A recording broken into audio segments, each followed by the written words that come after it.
conferencia corta que dura como 25 minutos y lo que busca es un poco demostrar un tumor digestivo que está pegadito a la pared en clasificación TNM, es evolución endoscópico, y la idea de la conferencia no es demostrar un poco desde el punto de vista científico si esto es cierto o no es cierto, ya que hay bastantes artículos en la literatura que demuestran que la sensibilidad y la especificidad del ultrasonido endoscópico en el diagnóstico de lesiones y clasificación TNM se acerca muchísimo a las piezas operatorias de los pacientes con estos cánceres.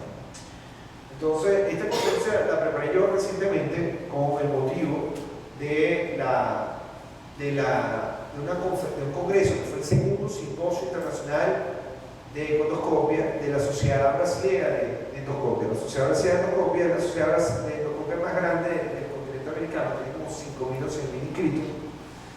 Y en ese simposio, que fue el segundo que se hizo, y este se hizo en la ciudad de Bahía, yo di esta conferencia, y esto corresponde a la sexta edición de esta clasificación. Esas ediciones cambian cada 2 o 3 años, y la próxima va a salir el año que viene en enero, pero esta es la más reciente de los tumores más importantes. Mejor les voy a hablar de todos los tumores. Vamos a ver, de verdad no se puede apagar esta luz porque ya vamos a empezar a ver las imágenes. 30, depende del aparato. Hay distintos aparatos y distintas frecuencias. Y este aparato tiene traductor también en la punta, pero este es un aparato que se parece mucho a los ecos lineales que usamos nosotros COMEX para hacer estudios abdominales. A diferencia de este aparato, que es un aparato que se parece mucho a la tomografía. Este aparato usa cortes de eco similares a los cortes de la tomografía, porque son cortes transversales del cuerpo humano. Es decir, que esto haría algo muy parecido a lo que sería el equivalente a una ecotomografía interna. Y esto haría algo muy similar a lo que es un eco abdominal externo lineal, pero por dentro. ¿Okay? Para que tengan más o menos una idea. Es decir, este da cortes sectoriales y este da cortes radiales. La clasificación TNM, en casi todos los trabajos que existen en la literatura, se han hecho con este aparato. Con este aparato que está acá. Con este. Y con este aparato se han hecho clasificaciones PTN. Entonces, esto es algo bien importante. Ustedes ven que tiene unas letras, ¿no? Resulta que cuando nosotros clasificamos un tumor, si lo hacemos de forma clínica, es decir, por imagen, una tomografía, un eco endoscópico de estos radiales, nosotros debemos poner una C adelante de la clasificación.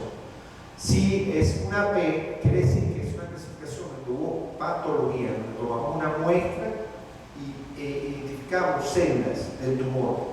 Es decir, que no es una imagen solo y debe ir acompañada de una P. Hoy en día este aparato permite hacer clasificaciones TNM, por lo menos con metástasis muy pequeñas en el hígado, que ustedes van a ver ahorita, muy precisas, porque podemos tomar muestras de lesiones de 6 milímetros en el hígado y una vez colocar a un paciente en un estadio 4. Por otro lado, esto es la clasificación TNM, pero cuando es en autopsia, y esta es la clasificación TNM cuando el paciente está recibiendo un tratamiento con algún tipo de radioterapia o quimio y se retoma, y esto cuando está recibiendo también algún tipo de tratamiento no adyuvante, pero nunca se había hecho antes un TNM, es decir, se está clasificando por primera vez.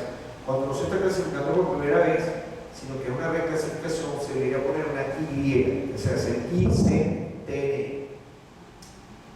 Ahora bien, aquí ven claramente en el esófago una pequeña lesión. Esto sería el equivalente al T1. Es una lesión deprimida, esto es aire. Y esto que está aquí es la pared del esófago, con la submucosa, que es una línea completamente normal. Fíjense que es una lesión muy pequeña, son unas lesiones milimétricas que no llegan más de 1 centímetro. Al contrario, tenemos una lesión más grande que está en contacto con la aorta, y esto sería equivalente ya prácticamente a un T4. Fíjense cómo invade la pared anterior de la aorta y se ve claramente cómo se pierde la línea que normalmente uno ve aquí, que es una línea divisoria, que es la que da la interfaz. Y en este caso, vemos más bien una lesión que invade la muscular, pero no la sobrepasa. Entonces sería el equivalente a un T2. Fíjense que la línea negra que uno ve acá, que es esta línea negra que se ve aquí, corresponde a la línea de la muscular. Y esa línea, al no estar sobrepasada, demuestra que estamos en presencia de un T2. Básicamente, los tumores epiteliales del tracto digestivo, cuando es un T1, un tumor superficial que está en hasta la submucosa, cuando es un T2, es un tumor poco más profundo, pero que el tratamiento puede ser quirúrgico porque no sobrepasa la pared. Y cuando tienen lesiones T3, T4, ya son tumores que generalmente van a tratamiento adyuvante y que a veces posteriormente pueden ir a cirugía dependiendo de la respuesta. Obviamente que nosotros no vamos a utilizar el ultrasonido endoscópico para hablar de T1S porque no tiene la capacidad de ver un carcinoma in situ. El carcinoma in situ es un tumor que está en el epitelio y que no ha roto la membrana basal del epitelio.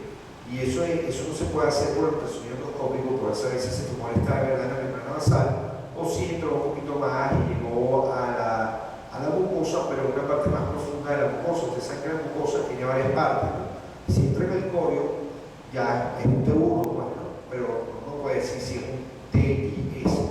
Para esto existen otros métodos de estadificación tumoral, como una cosa que se llama la óptico-tomografía, la tomografía óptica, que todavía es experimental y que permite de verdad ver verdaderos cortes histológicos de la pared con emisión de luz, pero eso es experimental, eso actualmente todavía no se usa en forma masiva. Si nosotros vemos el esófago, básicamente es muy fácil, uno tiene un N0 o N1. N0 es que no hay ganglio y N1 es que sí hay ganglio. Los ganglios en el mediastino, tanto para esófago como para pulmón, se ven de distintas formas, si son inflamatorios o si son metastásicos. Los metastásicos se ven así, se ven como esto, pues se ven ganglios redondos, hipocógenos, de bordes bien definidos. Y esos ganglios, cuando uno mete la aguja, esto es un equipo de punción, uno mete esta aguja ahí adentro, entonces inmediatamente uno puede hacer diagnóstico de cáncer, o sea, de adenocarcinoma en el ganglio. Pero la imagen per se es bien sugestiva, llega casi como un 75-80% de sugestión. Hay algunos ganglios que uno a veces cree que son malignos y no lo son ganglios reactivos, es decir, son ganglios que están todavía luchando contra el tumor, mas no han sido invadidos, ¿ok? Y ese sería ese 20% que queda, que uno se equivoca con la imagen. Pero sin embargo, la imagen es bastante buena y siempre en el ultrasonido endoscópico tenemos la posibilidad de meter una aguja y hacer un PTN, porque ya con la aguja en el ganglio ya un PTN, porque ya tienes el diagnóstico del ganglio, ¿no? Y entonces eso es bien importante, que no son solo imágenes, ¿no? Por otro lado, cuando vamos a la metástasis, en el esófago, muy sencillo. Si el tumor está en el esófago superior, o sea, en el cuello, y lo